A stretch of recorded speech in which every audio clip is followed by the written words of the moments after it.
22 सालों से छल से त्रस्त भूविस्थापितों का अन्न जल त्याग। गोमती केवट सहित 13 परिवारों की भूख हड़ताल, लेकिन प्रशासन के हस्तक्षेप के बाद किया गया स्थगित।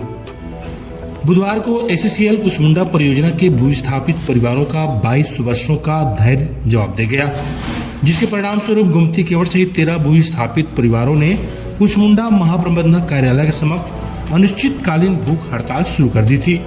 अपनी पुश्तैनी जमीन कोयला खदान को सौंपने के बावजूद रोजगार के वादे पूरे न होने और लगातार उपेक्षा से आहत होकर विस्थापित परिवारों ने अन्न जल त्याग कर आर पार के संघर्ष का रास्ता चुना था।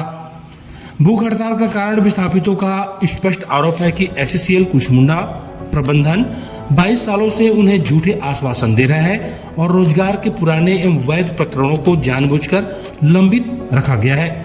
प्रशासन की दखल, हड़ताल की गंभीरता और विस्थापितों की बिगड़ती स्वास्थ्य स्थिति को देखते हुए बुधवार दोपहर 3 तहसीलदारों ने मौके पर पहुंचकर आंदोलनकारियों से मुलाकात की।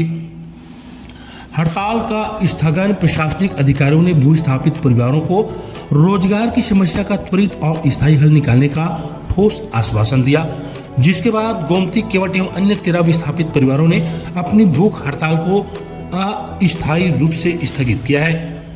आंदोलन की जानकारी मिलते ही जिला प्रशासन के दीपका, दर्री और कटघोरा के 3 तहसीलदारों ने आंदोलन स्थल पहुंचकर भूस्थापित परिवारों से चर्चा की।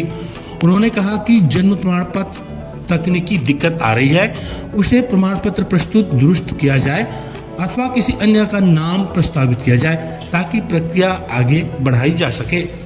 भूस्थापितों की पीड़ा और चेतावनी। भूख हड़ताल पर बैठी गोमती केवट ने भावुक होते हुए कहा, हमने अपनी जमीन दी, लेकिन कंपनी और प्रशासन ने हमसे हमारी पीढ़ियों का भविष्य छीन लिया।